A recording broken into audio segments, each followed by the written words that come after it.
escrita no livro ou na Epístola dos Hebreus, no capítulo 12.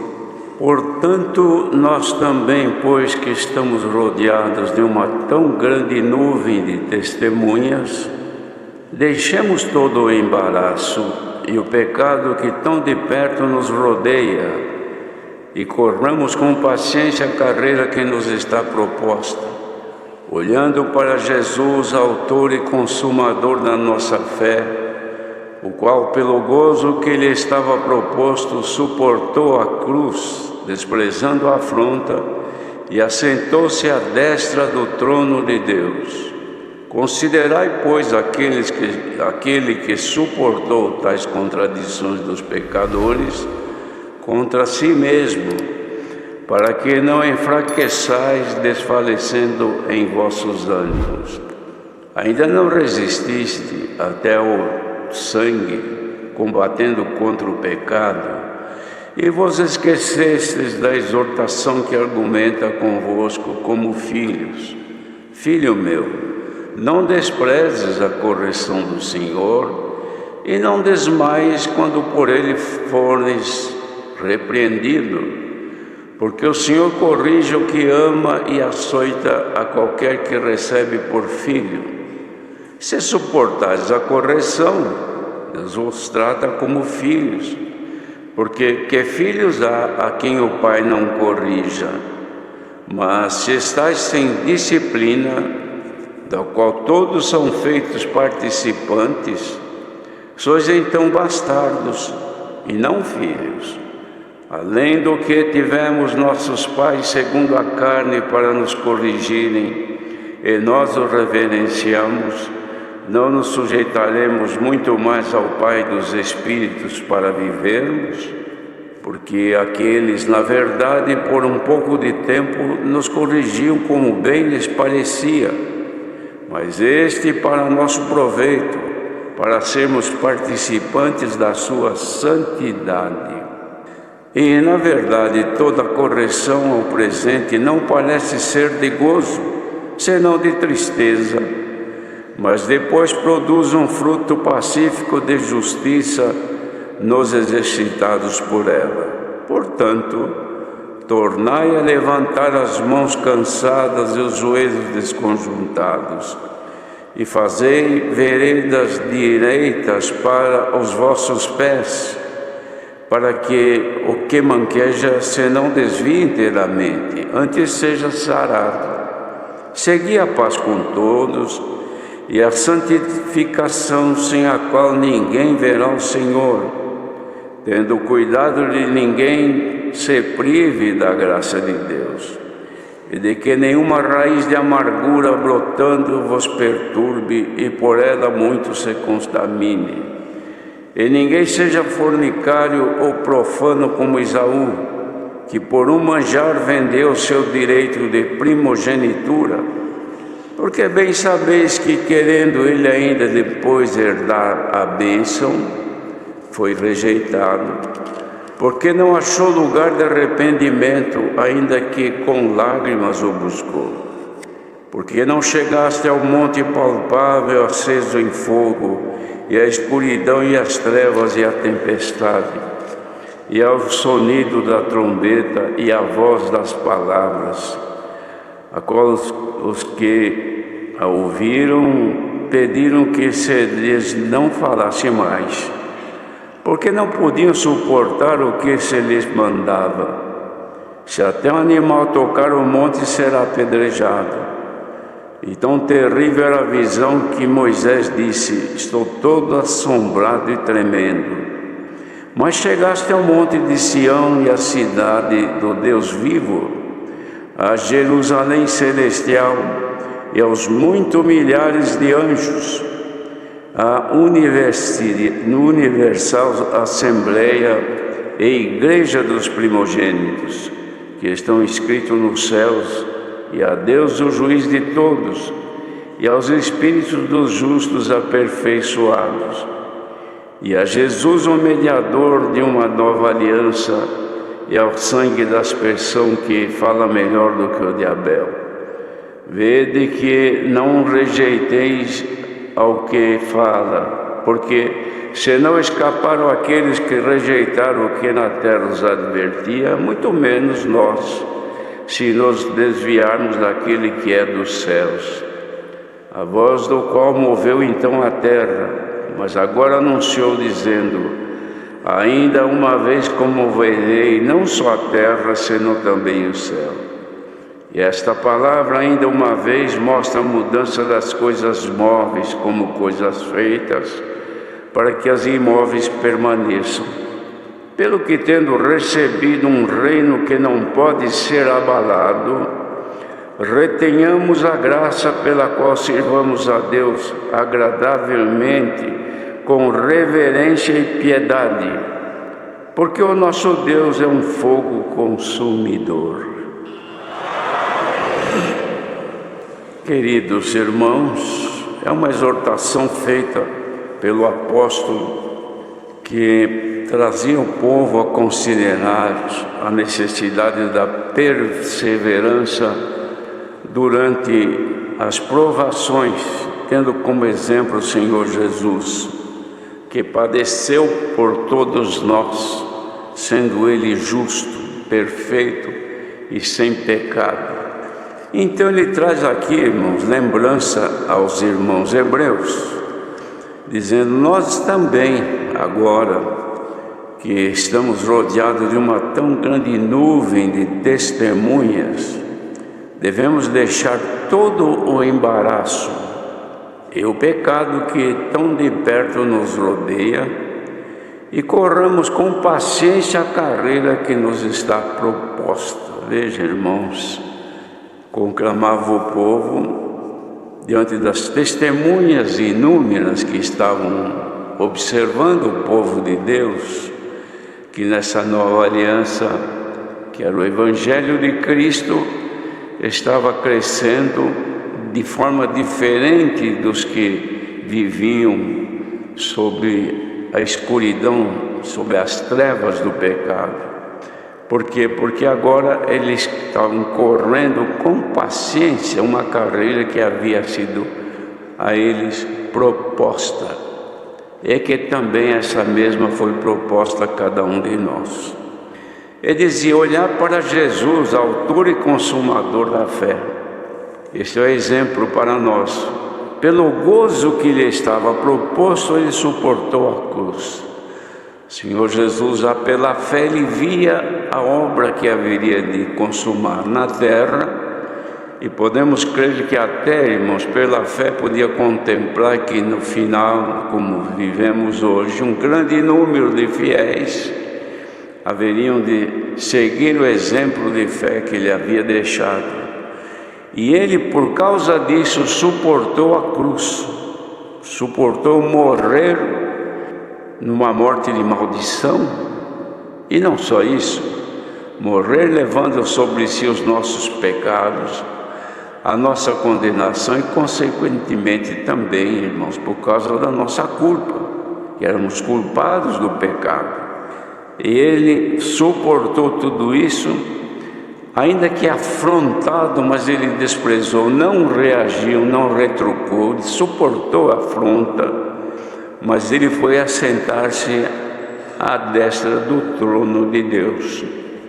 Então ele falava assim: os irmãos, considerem aquele que suportou essas contradições dos pecadores contra si mesmo, para vocês não se enfraquecer e nem desfalecer nos vossos ânimos.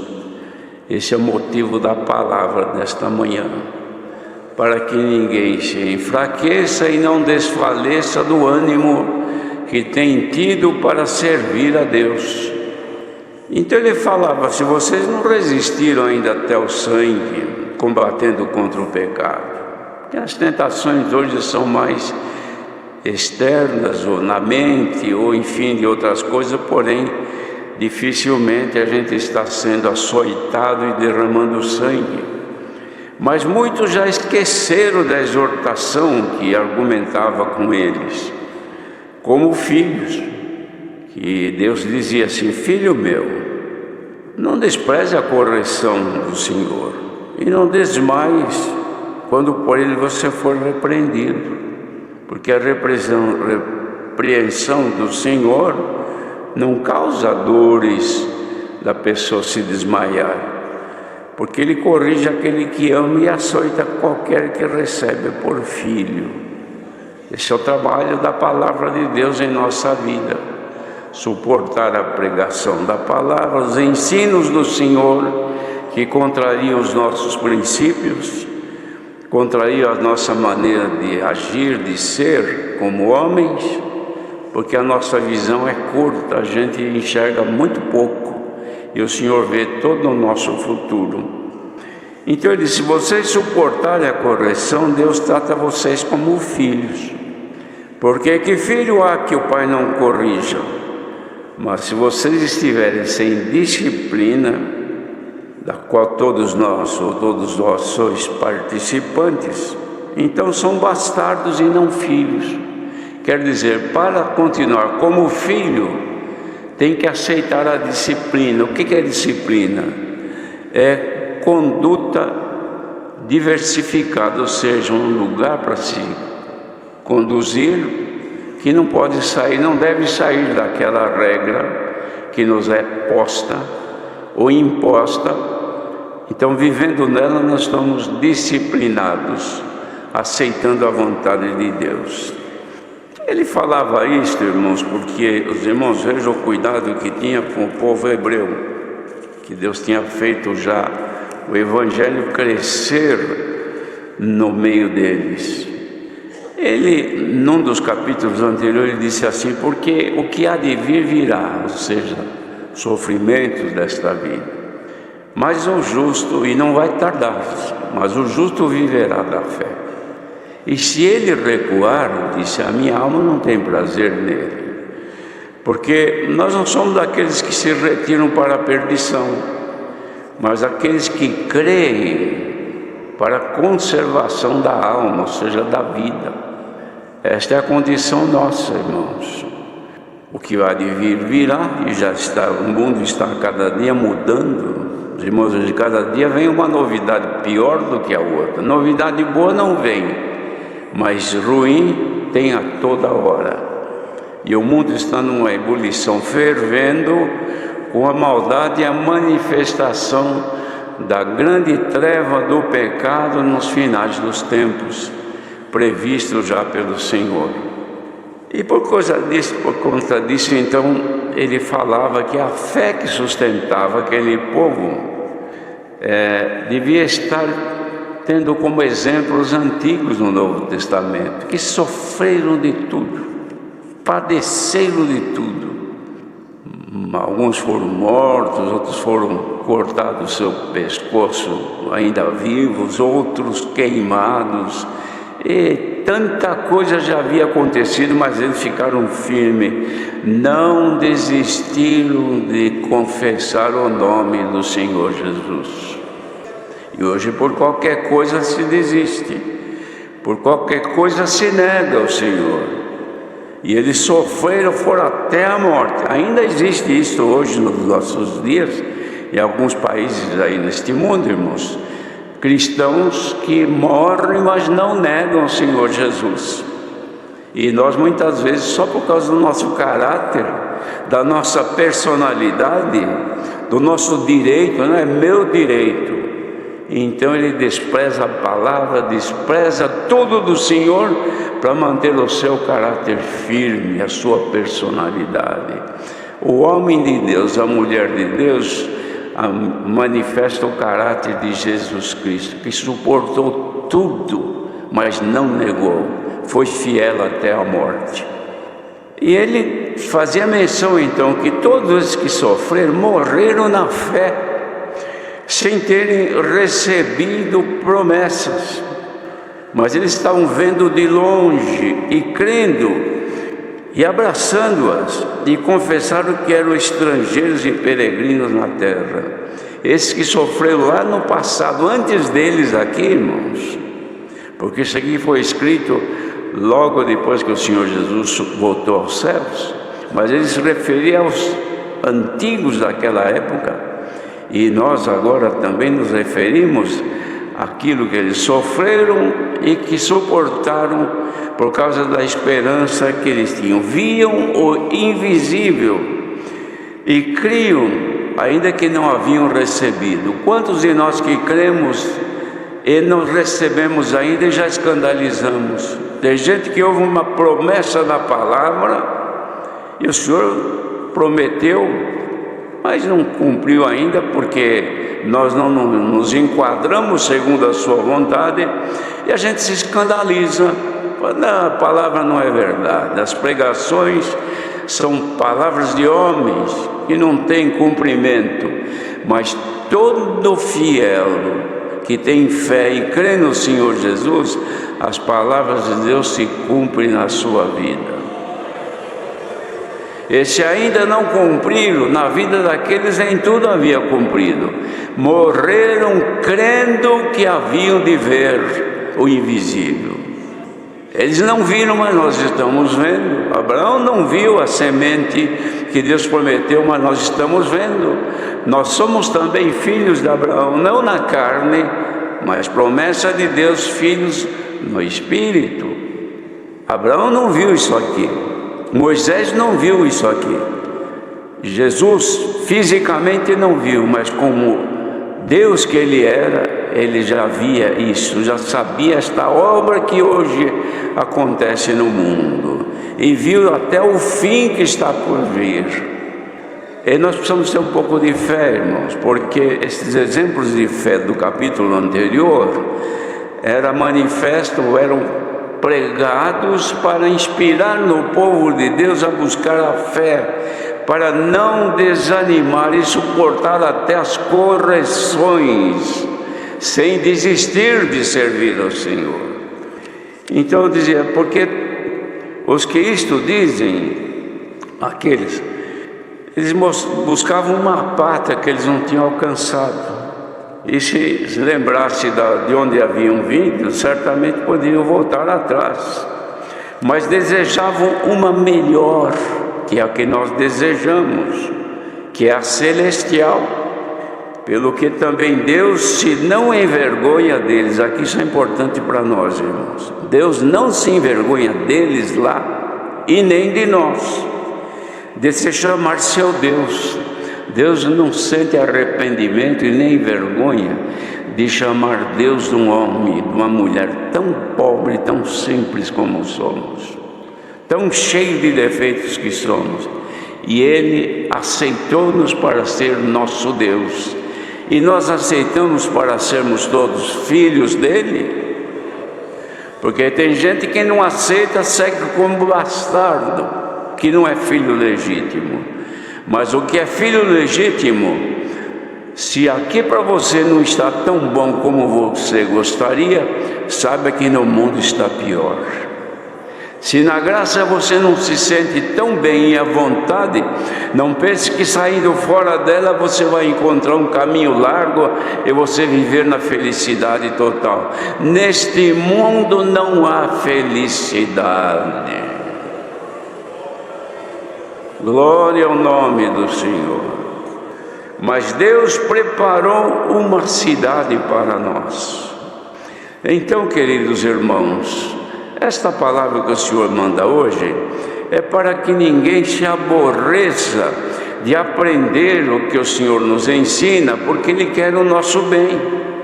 Ele manda com que nós nos retenhamos firmes na proposta que Ele fez e não na nossa. A proposta dele é de nos dar uma nova pátria, uma nova cidade, um novo corpo. Esse corpo teu vai morrer, vai apodrecer, a terra vai comer. O outro corpo que ele prometeu vai ser um corpo para a eternidade, que não morre, que não envelhece, que não enruga, que não quebra a perna, não quebra o braço, não cai o cabelo, não fica cego, porque vai ser um corpo para a eternidade. Pretende e aceita. Se você aceita, Deus te chama como filho e como filha de Deus. Então vamos fazer veredas direitas para os nossos pés, seguir a regra que o Senhor nos ensina pela palavra, para que aquele que está mancando, que vem já ruim das pernas, não se desvie de uma vez inteiramente, mas seja curado, seja sarado. E o objetivo da palavra não é empurrar para fora o que está manco, não, é consertar a perna daquele que manqueja. Se alguém está aqui hoje e diz: Senhor, mas espiritualmente eu manquejo, eu não ando direito, eu tropeço, eu falho toda hora, eu erro toda hora, pois é para ti que o poder da palavra se manifesta. Ele quer endireitar as tuas veredas na graça,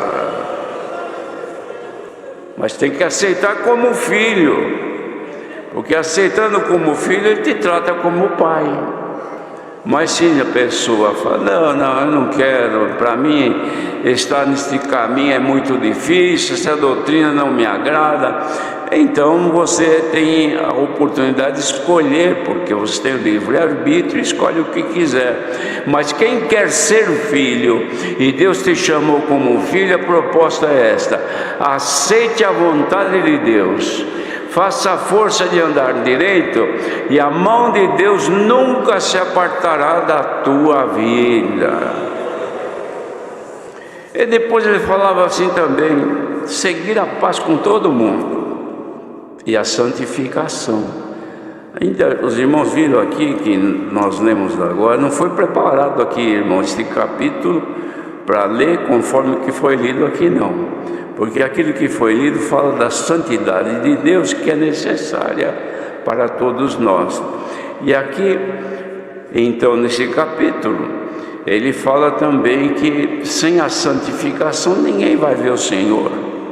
Nós queremos ver o nosso Pai, queremos conhecer Ele como é, a beleza da sua santidade. Então a regra está aqui: a conduta nossa deve ser de forma obediente à sua vontade, Ele nos ajudará. E também cuidado para ninguém se privar da graça de Deus.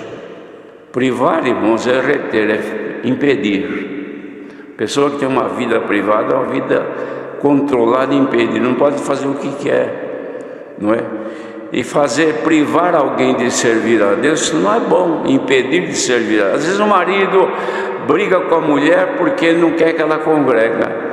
Às vezes a mulher briga com o marido porque acha que ele está congregando muito. Você está tentando privar o teu marido da graça de Deus. Deixa ele que congregue, que ouça a palavra. Quanto mais ele santificado for, melhor será para você. É melhor ter do lado um marido santo do que um marido ímpio, um marido santo do que um marido pecador e devasso, não é? Que Deus dê luz às mulheres, que procure sempre fazer de tudo para ter um marido bom, bem arrumado, gosta da beleza do marido, de contemplá-lo, ver: meu marido é belo, eu amo porque eu gosto dele. Então procure fazê-lo feliz, e ele faça ela feliz também, porque fazendo isso você não vai estar privando ele ou ela da graça. Porque privar é impedir, irmão. A pessoa gosta de buscar a Deus, de orar, mas o outro não gosta. Ela gosta de servir a Deus, o marido detém, segura, briga com ela, não acha. O melhor, acha que ela não deve ser assim. Se você faz isso, você está privando-a das bênçãos de Deus, e ela não sendo abençoada, você também não será, ou vice-versa. Bem-aventurados são aqueles que, com quem andar, nunca prive das bênçãos de Deus, ao contrário, ajude-os. Ouviram agora há pouco se falar sobre esta forma de resgatar aqueles que estão afastados. É porque se privaram por algum motivo, e nós queremos agora libertá-los, destravar a vida deles, para voltarem a servir a Deus conosco, irmãos. Depois fala também: tendo cuidado que ninguém se prive da graça de Deus, e de que nenhuma raiz de amargura brotando vos perturbe e por ela muito se contamine. Raiz de amargura, irmãos, é ódio, é desejo de vingança. Não gosto mais dela, dele, não gosto, enfim, não quero nem ver a face dele. Então você tem uma amargura dentro de uma raiz de amargura. Isto Deus não se agrada. Dentro de nós deve estar somente aquilo que é bom e agradável a Deus. Ódio não deve estar, vingança não deve estar, desejo de mal para o próximo jamais deve estar em nós, mas deve estar em nós o amor, a caridade de Deus, irmãos, que ela nos faz crescer diante do nosso adversário e perante Deus também. Ninguém seja fornicário ou profano como Esaú. Esaú, irmãos, por causa da fome que tinha e desprezou o seu direito de ser o primeiro, o direito de primogenitura era uma grande coisa. Ele trocou isso por um prato de comida que ele gostava, por um prazer momentâneo, por uma alegria de poucos minutos. E quantos hoje que fazem isto? Por um prazer momentâneo, por uma coisa banal desta vida, deixa a graça do Senhor Jesus. E depois, quando volta, não acha lugar de arrependimento. O que é? Quer se arrepender, até chora como Esaú chorou. Mas o lugar de arrepender não tinha mais vaga. Bem-aventurado aquele que mesmo errando ainda tem vaga para ele. Se chegar ainda tem lugar para arrependido. Duro é para aquele que cai no pecado e quando volta não tem lugar mais. Vai aqui, não é lugar na casa de Deus. Olha quantos bancos vazios tem aqui. Tem lugar para muita gente sentar. Mas não é isso não é lugar dentro da casa de oração, é lugar diante de Deus. Quem está aqui assentado agora ouvindo aqui ou por este mundo afora, faça agora o exame de consciência. Ainda tem lugar para você estar diante de Deus? Você ainda acha lugar para arrepender-se dos erros que faz e pedir misericórdia? Deus te trata como filho. Bendito seja o Senhor. E sabes que querendo ele depois herdar a bênção, foi rejeitado, não teve mais bênção para ele, porque não achou lugar de arrependimento, ainda que com lágrima buscou. Mas disse aqui, porque vocês não chegaram ainda ao monte palpável, acesos em fogo. Nós não vimos nada, irmãos, que nos assustasse e nos amedrontasse.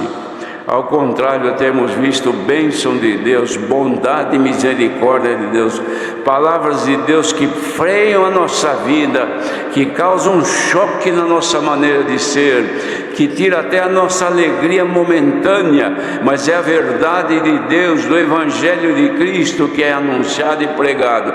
Quer ser filho e quer herdar a bênção? A receita é esta nesta manhã. Quem quiser, sigamos o Senhor, porque sabemos, irmãos, que nós que estamos aqui com a esperança de tanto tempo, não podemos agora jogar tudo isso fora e voltar para onde? Mas fiquemos no nosso lugar.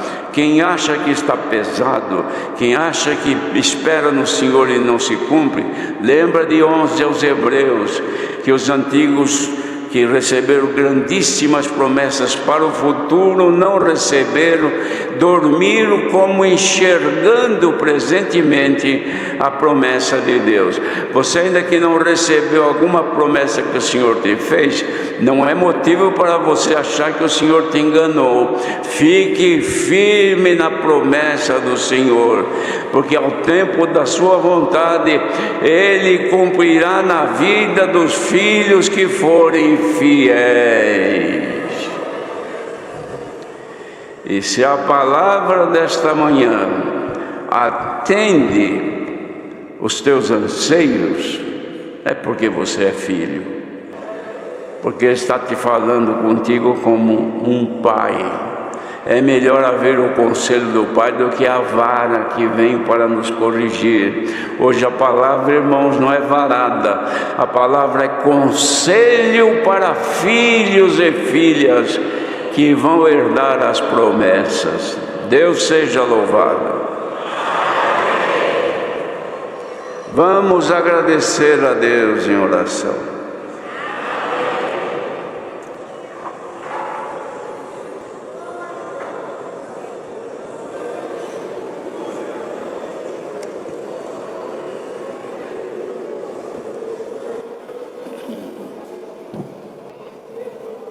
Glória a Jesus, glória a Deus. Glória ao nome santo do Senhor.